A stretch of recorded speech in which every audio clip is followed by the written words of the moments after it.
حصلت حاجة كبيرة جدا في نادي الزمالك، للأسف ما كنتش حابب أقولها ولكن لازم نقولها. النهاردة أزالوا صور أحمد سيد زيزو من النادي الأهلي واعتدوا عليها بالضرب.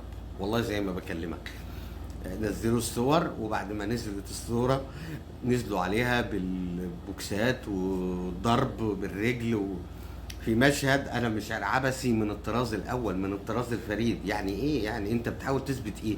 ومين اللي صور حاجه زي دي وسربها للاعلام؟ وازاي حاجه زي دي تتصور؟ ازاي حاجه زي دي تتصور؟ الراجل ده في يوم من الايام كان لاعب عندك، وكان نجم فريقك، وكنت بتتغنى بيه في كل الماتشات. ايه في يوم وليله تنزل صورته وتشتمه وتهزقه وتشتم والده وتمسك الصوره برجليك؟ طب وليه يا عم؟ هو عمل ايه؟ هو عمل ايه؟ الراجل اثر؟ لا، ما اثرش. ادارتك اللي اثرت، ادارتك اللي اثرت. الراجل عنده عرض، وعرض كويس جدا ومحترم. خلاص خلصت. الناس بتوعك فضلوا يماطلوا فيه لاخر يوم. الراجل كان شاري الزمالك، والله كلام انا بقوله لك. الراجل كان شاري الزمالك، بس كلمه والده مع النادي الاهلي، وبعدين اهانه ممدوح عباس لوالده ولزيزو شخصيا حسمت الموضوع تماما.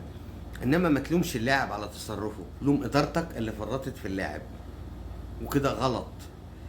دي صوره عبثيه، صوره حاجه فوضويه، ما يصحش تتعمل. حتى مهما كان اللاعب اخطا، ما يصحش تشوف منظر زي ده. وسبحان الله، نفس اليوم الراجل يترد له حقه قبل نص ساعه بالظبط. قبل نص ساعه نادي الزمالك كان عنده مباراه في الكونفدراليه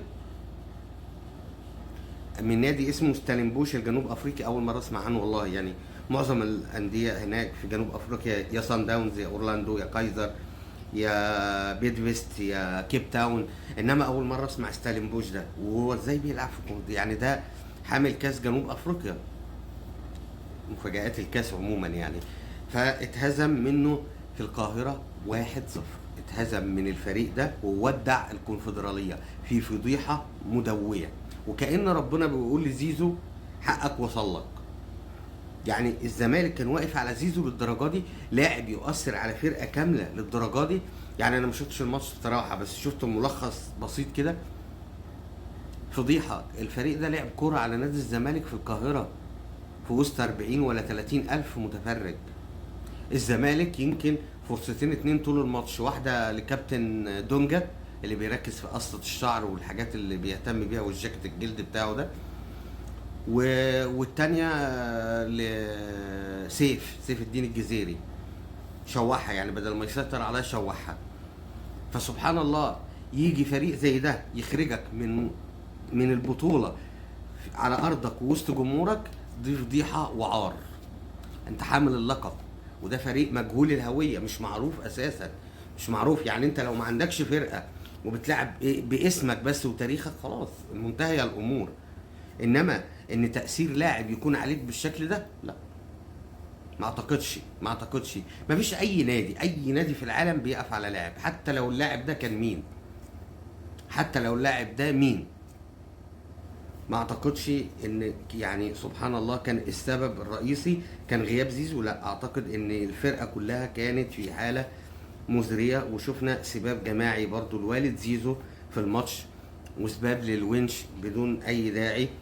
طبعا يا جماعه، طبعا الموضوع الونش زي ما قلت لكم، موضوع الونش خلصان تماما يعني. والونش كمان التاشيره بتاعت امريكا جاهزه، يعني كمان الونش مخلص كل حاجه.